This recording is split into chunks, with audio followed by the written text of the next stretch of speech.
बिस्मिल्लाहिर्रहमानिर्रहीम। अस्सलामुअलैकुम वरहमतुल्लाहि वबरकातुहू। उम्मीद है दोस्तों आप सब खैर आफियत से होंगे। आज दोस्तों हमारा एम्प्लॉय मैनेजमेंट सिस्टम का जो हमने प्रोजेक्ट स्टार्ट किया हुआ है with file handling in C++, उसका ये पार्ट 2 है। फर्स्ट पार्ट के अंदर मैंने आपको कंसेप्ट दिया था कि हम इस एम्प्लॉय मैनेजमेंट सिस्टम के अंदर क्या क्या क्रिएट करेंगे, मीन कौन कौन सी फंक्शनलिटीज़ ऐड करेंगे। तो ये आइडिया मैंने आपको दिया था। आज के इस वीडियो में हम प्रॉपर ये जो मैंने आपको कल आइडिया दिया था, इस आइडिया को हम स्क्रीन के ऊपर क्रिएट करना सीखेंगे। तो आज की इस वीडियो को स्टार्ट करने से पहले मैं ये बता दूं कि ये ऊपर आपको नज़र आ रहा है कि मेरा कॉन्टैक्ट नंबर यहाँ पे लिखा हुआ है और यही मेरा व्हाट्सएप नंबर भी है।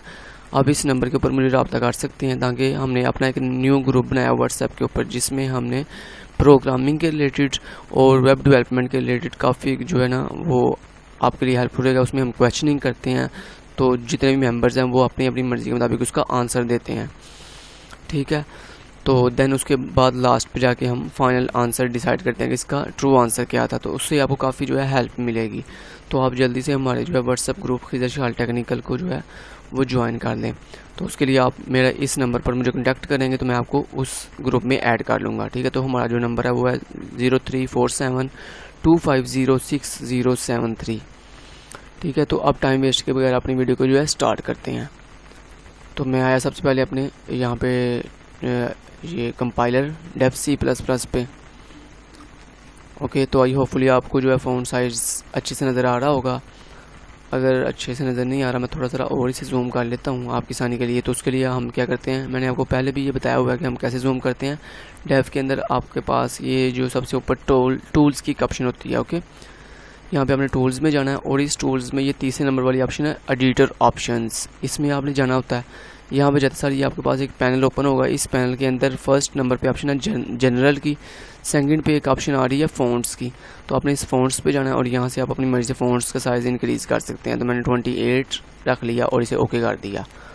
तो ये होपफुली अब आपको क्लियर ये नज़र आ रहा होगा।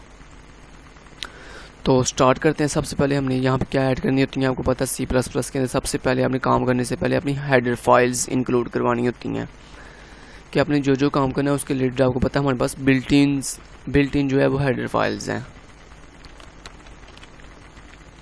तो सबसे पहले हम यहाँ पे इंक्लूड करवाएंगे #include iostream, ठीक है। देन सेकंड में हेडर फाइल इंक्लूड करवाऊंगा #include conio.h। अगर आप इन तमाम हेडर फाइल से फेमिलियर नहीं है कि ये कौन कौन सी ये हेडर फाइल क्या करती है, ये वाली हेडर फाइल क्या करती है, तो आपको पता है बखूबी कि हमारे यूट्यूब चैनल खिज़र शाल टेक्निकल के ऊपर वो 105 जो वीडियोज़ हैं C++ की बेसिक वो अपलोड हो चुकी हैं, कवर हो चुकी हैं। उसमें हमने ये तमाम बेसिक जो C++ की बातें वो कवर की हुई हैं, ठीक है। अब तो हम एडवांस टॉपिक क्लियर कर रहे हैं, अपने एडवांस प्रोजेक्ट बनाने सीख रहे हैं स्टेप बाय स्टेप। जो बेसिक सारी C++ के जितने भी टॉपिक्स हैं A to Z वो सारे के सारे हमने 105 वीडियोस के अंदर कवर आप किए हुए हैं। अगर आपको इन तमाम बातों का नहीं पता तो वो आप हमारी प्लेलिस्ट C++ लेक्चर सीरीज़ में जाके वो सारी बातें ये सीख सकते हैं। तो यहाँ पे नेक्स्ट हेडर फाइल मैंने इंक्लूड करवाने वाला हूँ #include studio.h stdio.h। देन मैं यहाँ पे हेडर फाइल इंक्लूड करवाऊँगा #include stdlib.h। देन मैं हेडर फाइल इंक्लूड करवाऊँगा #include cstdlib सिर्फ, इसके आगे .h नहीं आएगा। ओके, देन उसके बाद मैं हेडर फाइल इंक्लूड करवाऊँगा #include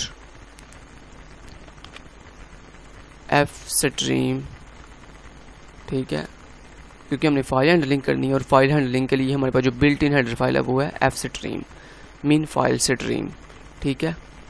ठीक हो गया। तो आज ये मेरे ख्याल से ये हेडर फाइल काफ़ी हैं। इसके अलावा और बहुत सी हेडर फाइल हैं जैसे math.h, string.h, इसके अलावा वो iomanip.h, तो बहुत सी हेडर फाइल्स हैं। तो हमारे लिए जो कि सिर्फ यही काम किए हैं तो हम सिर्फ इनको इंक्लूड करवाते हैं। देन अब हम क्या करेंगे, सबसे पहले यहाँ पे लाइब्रेरी भी इंक्लूड करवा लेते हैं जो कि है using name space std standard, ठीक है। देन उसके बाद सबसे पहले हम यहाँ पे क्या बनाएंगे, मेन का फंक्शन,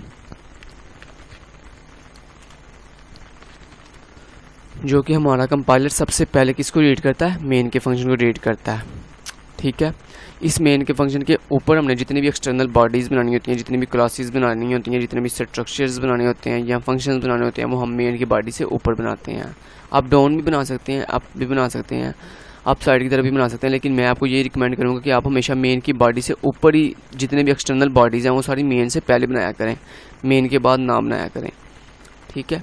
तो इसकी भी रीज़न है, वो रीज़न मैंने आपको बाय डिफ़ॉल्ट अपनी बेसिक लेक्चर सीरीज़ में कवर अप की हुई है। आपने अगर वो देखनी हो तो वो भी आप वहाँ से जा कर देख सकते हैं।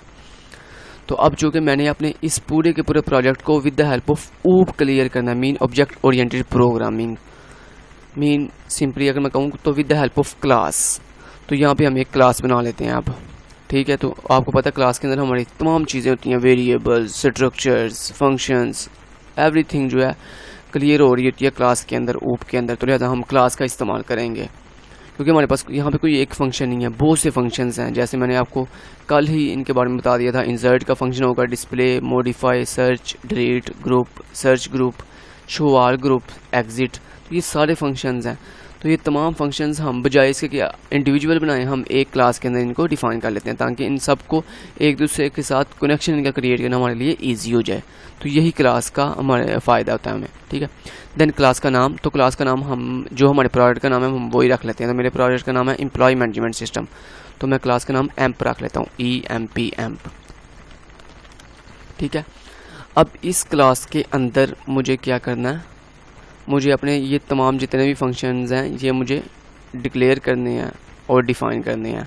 तो जितने भी फंक्शंस होते हैं अगर उनको आपको पता है, अगर हमने उनको क्लास से बाहर यूज़, मीन क्लास की बॉडी से बाहर किसी और फंक्शन में यूज़ करना हो तो उसके लिए हम पब्लिक एक्सेस स्पेसिफायर यूज़ करते हैं। तो हमारे पास 3 तरह के एक्सेस स्पेसिफायर होते हैं, प्राइवेट, पब्लिक और प्रोटेक्टेड। तो हमने पब्लिक एक्सेस स्पेसिफायर यूज़ किया और इस एक्सेस स्पेसिफायर के अंदर हम जो भी चीज़ डिफ़ाइन करेंगे वो तमाम चीज़ें हम इस क्लास की बॉडी से बाहर भी किसी और बॉडी में जाके भी यूज़ कर सकते हैं।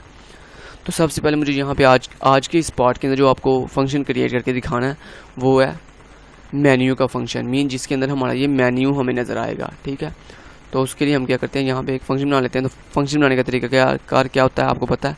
सबसे पहले return data type, then function का नाम। तो मेरे फंक्शन का नाम है मेन्यू, आगे राउंड कर्ली ब्रेसेस, और उसके बाद फंक्शन की बॉडी। अगर आपने फंक्शन को यहाँ पे डिफाइन करना है, लेकिन मैंने इस फंक्शन को इस क्लास के अंदर डिफाइन नहीं करना, मैंने सिर्फ अपने तमाम फंक्शन को क्लास की बॉडी के अंदर सिर्फ डिक्लेयर करना है। डिफाइन मैं इनको क्लास की बॉडी से बाहर जाके करूँगा। तो जब आपने सिर्फ जस्ट डिक्लेयर करना हो तो आप क्लास की फंक्शन की return data type, name, round curly braces और लास्ट पे सेमीकोलन लगाते हो। इस तरह जब आपकी क्लास का भी एंड होता है तो आप क्लास की बॉडी के लास्ट पे जाके भी यहाँ पे सेमीकोलन लगाते हो, ठीक है। देन इस क्लास को एक्सेस करने के लिए आपको पता है हम यूज़ करते हैं क्लास का ऑब्जेक्ट बनाते हैं, ठीक है। तो ऑब्जेक्ट बनाने के 2 मेथड आपको पता है हमारे पास होते हैं। एक क्लास के एंड पे जाके जहाँ पे आपने सेमीकोलन लगाया, इससे पहले आप यहाँ पे ऑब्जेक्ट बना लो या आप मेन की बॉडी में ऑब्जेक्ट बना लो। तो मैं मेन की बॉडी में ऑब्जेक्ट बना लूँगा। तो मेन की बॉडी में किसी भी चीज़ का ऑब्जेक्ट बनाने का तरीका ये होता है कि आपने जिस चीज़ का ऑब्जेक्ट बनाना है उसका पहले आप नाम बताते हो। तो मेरी क्लास का नाम क्या है, एम्प। तो मैंने कहा एम्प, और अब मैं इस क्लास के एम्प नाम की जो क्लास है इसका ऑब्जेक्ट बनाऊंगा। तो ऑब्जेक्ट आप किसी भी नाम से बना सकते हैं, मैंने ई नाम से ऑब्जेक्ट बना लिया।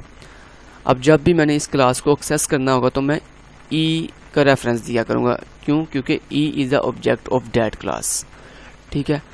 तो अब मैंने अगर क्लास का कोई भी चीज़ को एक्सेस करना है तो मैं क्या कहूँगा, इसके ऑब्जेक्ट बुलाऊंगा। तो मैंने कहा अब फॉर एग्जांपल मुझे अपनी इस क्लास के मेन्यू वाले फंक्शन को एक्सेस करना है, तो उसके लिए मैं क्या करूँगा, सबसे पहले अपनी क्लास का रेफरेंस दूंगा। तो मैंने कहा ई, जो मेरी क्लास का ऑब्जेक्ट है, आगे ऑब्जेक्ट के आगे डॉट। तो डॉट किस लिए यूज़ होता है, उस बॉडी के अंदर जाने के लिए। तो मैंने कहा ई जिस क्लास का ऑब्जेक्ट है डॉट उसके अंदर जाओ और उसके अंदर जो मेन्यू वाला फंक्शन है उसको कॉल कर दो, ठीक है। तो इसने कॉल कर दिया, लेकिन जो कि हमने सिर्फ अभी अपने मेन्यू वाले फंक्शन को क्या किया, सिर्फ डिक्लेयर किया, डिफाइन नहीं किया। तो सबसे पहले हम यहाँ पे इसे डिफाइन कर लेते हैं। तो डिफाइन मैं कहाँ पे करूँगा, क्लास की बॉडी से बाहर आके, यहाँ पे इस जगह पे, ठीक है। तो मैं क्लास की बॉडी से बाहर आया, तो अपनी क्लास के अंदर जिस भी फंक्शन को हमने क्लास की बॉडी से बाहर एक्सेस करना हो तो उसके लिए हम तरीकाकार ये होता है कि सबसे पहले आप उस फंक्शन की क्या बताते हो, रिटर्न डाटा टाइप बताते हो, तो मेरे रिटर्न डाटा वही बताते हैं सेम एज जो आपने डिक्लेयर करते हुए यूज़ की होती है। तो मैंने यहाँ पे डिक्लेयर करते हुए क्या रिटर्न डाटा रखी है, वॉइड। तो यहाँ पे भी आप वॉइड ही लिखोगे, यहाँ पे आप कोई और रिटर्न डाटा नहीं लिख सकते, ठीक है। देन उसके बाद हम रिटर्न डाटा बताने के बाद जिस फंक्शन को हमने यूज़ करना हो उसका रेफरेंस बताना पड़ता है कि ये फंक्शन ज़ाहिर बात है, अब उसे क्या गैप का इल्म तो नहीं आना कि ये फंक्शन किस क्लास का हिस्सा है। फॉर एग्जांपल यहाँ पे अगर 10 क्लासेस हैं तो ये फंक्शन किस क्लास का हिस्सा है, तो उसको लिए हमें क्लास का रेफरेंस बताना पड़ता है, क्लास का नाम बताना पड़ता है। तो जिस क्लास का फंक्शन आपने डिफाइन करना हो उस क्लास का आपको नाम बताना पड़ता है। तो मेरी क्लास का नाम क्या है, एम्प। तो मैंने यहाँ पे लिखा एम्प, मेरी क्लास का नाम है। क्लास के नाम के बाद आप बताते हो रेजोल्यूशन ऑपरेटर लगाते हो, मीनिंग ये 4 डॉट। जैसे आप 4 डॉट लगाते हो फ़ौरन से आपके पास इंटेलिजेंस शो हो जाती है डेफ C++ कंपाइलर के अंदर। तो ये आपसे पूछता है कि आप एम्प जो क्लास है आपकी उसमें आप कौन सा फंक्शन यूज़ करना चाहते हो। तो मैंने कहा मेन्यू वाला, ठीक है। देन इस फंक्शन की बॉडी, अब मैं इस बॉडी के अंदर जाके अब क्या करूँगा, अपना कोड लिखूँगा जो कि मुझे इस फंक्शन में रन करवाना है। तो सबसे पहले मुझे क्या करना है, सिस्टम क्लियर स्क्रीन। तो सिस्टम राउंड करीब ब्रेस में डबल कोट्स और इन डबल कोट्स में CLS means system clear screen, ठीक है। देन उसके बाद मुझे क्या करना है, अब प्रॉपर अपना कंट्रोल पैनल बनाना है। तो उसके लिए मैं जल्दी से कंट्रोल पैनल बना लेता हूँ, ये कोई मुश्किल बात नहीं है, ये बहुत दफ़ा हमने क्रिएट किया हुआ है।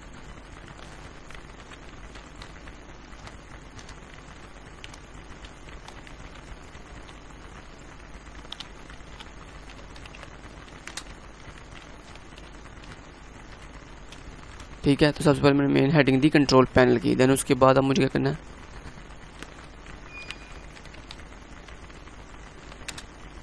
इस कंट्रोल पैनल के अंदर मैंने क्या किया, अब फर्स्ट जो मेरी जो मेन्यू के अंदर जो आइटम है उसको डिफाइन करने के लिए मुझे क्या करना पड़ेगा, उसका नाम बताना है कि फर्स्ट नंबर के ऊपर कौन सी चीज़ है। तो फर्स्ट नंबर के ऊपर क्या चीज़ है, रिक्वायरमेंट है इंसर्ट रिकॉर्ड, ठीक है। तो यहाँ पे हम आते हैं और मैंने कहा 3, मैंने पहले मैं 3 दफ़ा न्यू लाइन में किया और यहाँ पे मैंने जाकर 1 डॉट आगे मैंने कहा 1 प्रेस करने से क्या होगा, इंसर्ट रिकॉर्ड,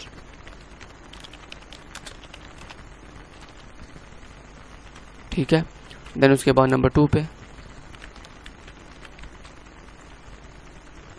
स्पेस, नंबर 2 पे क्या होगा, display record, display record. Then मैं अब अपनी जल्दी मीन टाइम को मद्देनजर रखते हुए इसे कॉपी एंड पेस्ट कर लेता हूँ। मैं यहाँ पे आया,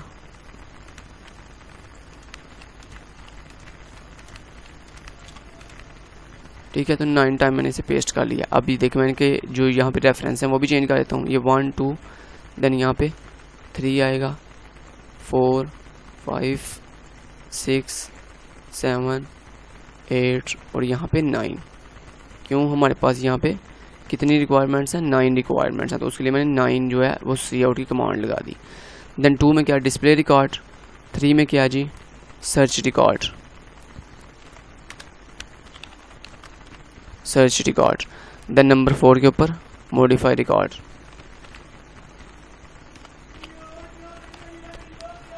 मॉडिफाई रिकॉर्ड। नंबर 5 के ऊपर डिलीट रिकॉर्ड, ठीक है। नंबर 6 के ऊपर क्या था हमारे पास, यहाँ पे नंबर 6 के ऊपर ग्रुप रिकॉर्ड, ठीक है, कि कौन सा एम्प्लॉय किस ग्रुप का हिस्सा है, ग्रुप रिकॉर्ड। उसके बाद नंबर 7 के ऊपर है हमारे पास सर्च ग्रुप रिकॉर्ड, ठीक है। या सर्च ग्रुप भी आप कर लो, यहाँ पे रिकॉर्ड आप छोड़ दो, आप सिंपल यहाँ पे लिख लो सर्च ग्रुप, कि अगर आपने कोई स्पेसिफिक ग्रुप सर्च करना हो तो उसके लिए हमने यहाँ पे लिखा सर्च ग्रुप,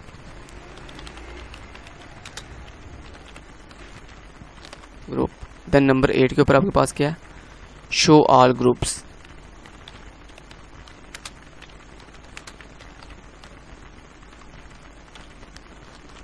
और नंबर 9 के ऊपर हमारे पास ऑप्शन है एग्जिट, कि जब मैं 9 प्रेस करूं तो मेरा सॉफ्टवेयर एग्जिट कर जाए। देन ये था हमारे पास चॉइसेस, मीन हमारे पास डिफरेंट चॉइसेस हैं कि हम ये चॉइस कर सकते हैं। देन अब उसके बाद मुझे क्या करना है, यूजर से चॉइस पूछनी है।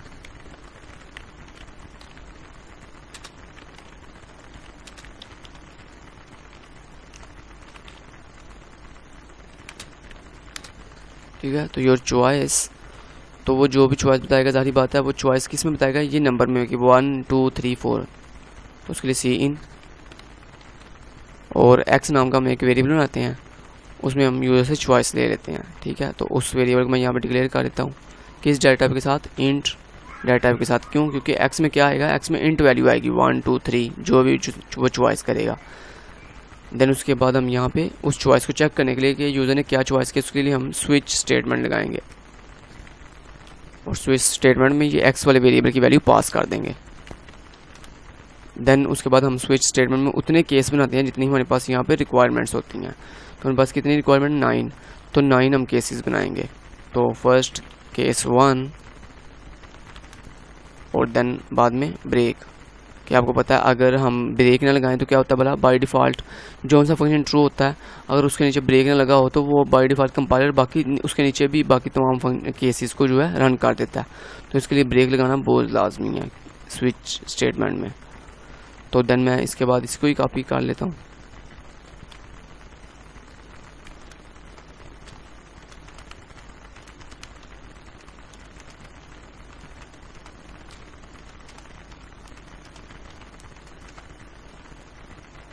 ठीक है। तो अब हम इनकी नंबरिंग चेंज कर लेते हैं। तो फर्स्ट के ऊपर केस 1, फिर केस 2, फिर केस 3, फिर 4, सॉरी, देन यहाँ पे केस 5 आएगा, यहाँ पे केस 6 7, यहाँ पे केस 8 और लास्ट पे केस 9। अब केस 9 जैसे ही रन होगा तो उसका मतलब है वहाँ पे हमें क्या करना है, कोई ब्रेक की ज़रूरत नहीं है, क्योंकि अब यहाँ पे मुझे अपनी कोई कोडिंग रन नहीं करनी, बल्कि केस 9 में क्या करना है, अपने सॉफ्टवेयर को एग्जिट करना है। तो एग्जिट के लिए हम यहाँ पे एग्जिट का बिल्ट इन फंक्शन यूज़ करेंगे और राउंड कैलिब्रेशन में हम बताते हैं कि कितने टाइम में मेरा सॉफ्टवेयर एग्जिट हो। तो मैंने कहा 0 मिलीसेकंड में, ठीक है।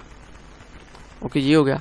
देन उसके बाद हम लगाते हैं डिफ़ॉल्ट केस, कि अगर यूज़र जो है इन जो नंबर्स मैंने गिवन उसे किए हुए हैं इनके हट से कोई रॉन्ग नंबर दे देता है, फॉर एग्जांपल 9 से कोई बड़ी वैल्यू दे देता है या 1 से कोई छोटी वैल्यू दे देता है, तो वो क्या होगी, वो रॉन्ग नंबर है, क्योंकि उसके लिए हमारे पास कोई भी कोड मौजूद नहीं है। तो उसके लिए हम यहाँ पे लगाते हैं डिफ़ॉल्ट केस, DEFAULT डिफ़ॉल्ट। और डिफ़ॉल्ट केस के अंदर हम अपना मैसेज डिस्प्ले करवाते हैं कि भाई your value is invalid, please try again.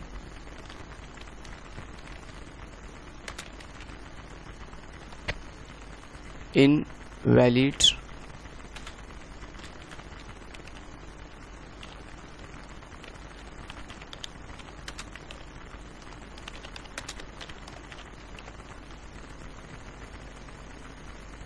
ठीक है। तो ये मैसेज आएगा। मैसेज आने के बाद देन क्या हो, हम चाहते हैं जैसे ही मैसेज आए, मैसेज आने के बाद जैसे ही मैं कोई की प्रेस करूं देन साथ मेरा सॉफ्टवेयर दोबारा से मेरा कंपाइलर इस कंट्रोल पैनल पे वापस आ जाए, मीन इस जगह पे वापस आ जाए, दोबारा से पिछली स्क्रीन क्लियर करे और नए सिरे से पूरा कंट्रोल पैनल जो है शो करवाए। तो उसके लिए हम क्या करेंगे, आपको पता है, अपनी कमांड का वेट करने के लिए हम getch का इस्तेमाल करते हैं और उसके बाद वापस प्रीवियस कोड पे जाने के लिए हम go to की कमांड यूज़ करते हैं, go to। और go to क्या है कि हम वो लेबल बताते हैं जिस लेबल पे हमने वापस जाना हो, ठीक है। तो मैंने कहा P मेरी लेबल का नाम है, ठीक है। अब इस P लेबल को मैं यहाँ पे जिस जगह पे मुझे वापस आना है उस जगह पे मैं इसे डिफाइन कर लूँगा। तो मैं यहाँ पे आया और यहाँ पे चूँकि मुझे इस जगह पे वापस आना है सिस्टम क्लियर स्क्रीन से पहले, तो यहाँ पे मैंने अपनी P लेबल का नाम लिखा और आगे आपको पता है लेबल के नाम के आगे हम कॉलन लगाते हैं। तो ये मैंने कॉलन लगा दिया। तो आई होपफुली यहाँ तक आपको बिल्कुल ये क्लियर अप होगा। तो यहाँ तक हमारा जो आज का जो काम था वो पार्ट 2 का कवर अप हो गया। मैं आपको एक दफ़ा इसको रन करके दिखा देता हूँ। तो ये देखिए ये सक्सेसफुली रन हो चुका है और यहाँ पे प्यारा सा आसम से जो है हमारे पास कंट्रोल पैनल बन के आ चुका है। इंसर्ट रिकॉर्ड ये सारा वो यहाँ पे आ रहा है। तो हम एक दफ़ा योर चॉइस में कोई रॉन्ग वैल्यू देते हैं। फॉर एग्जाम्पल मैंने यहाँ पे वैल्यू दी 10, तो 10 कोई भी केस हमारे पास मौजूद नहीं है। तो जैसे मैंने एंटर किया तो देखिए आपको कह रहा है invalid value, please try again. Okay, अब हम जो है 9 प्रेस करते हैं सॉफ्टवेयर को एग्जिट करने के लिए। तो मैंने 9 प्रेस किया, एंटर किया, तो ये सॉफ्टवेयर एग्जिट कर गया, ठीक है। देन अब हम जो है अपने नेक्स्ट पार्ट 3 के अंदर क्या करेंगे, अपना फर्स्ट जो हमारे पास रिक्वायरमेंट है मीन इंसर्ट रिकॉर्ड का, इसका जो फंक्शन जो है वो क्रिएट करना सीखेंगे। तो फिर मिलते हैं नेक्स्ट पार्ट 3 के अंदर। तो अगर आज की वीडियो आपको हमारी थोड़ी सी भी अच्छी लगी है तो हमारी वीडियो को लाइक एंड शेयर ज़रूर कीजिए। और अगर आपका कोई क्वेश्चन हो तो आप मुझे कमेंट बॉक्स में बता सकते हैं, जहाँ जो हमने आपको ये जो अपना कॉन्टैक्ट नंबर बताया, इस पर भी आप मुझे रब्ता करके बता सकते हैं। तो इस तरह की डेली आसम वीडियोस हासिल करने के लिए हमारे चैनल खिज़र शाल टेक्निकल को ज़रूर सब्सक्राइब कीजिए। फिर मिलते हैं नेक्स्ट वीडियो में। अपना ख्याल रखिएगा। Take care. अल्लाह हाफिज़।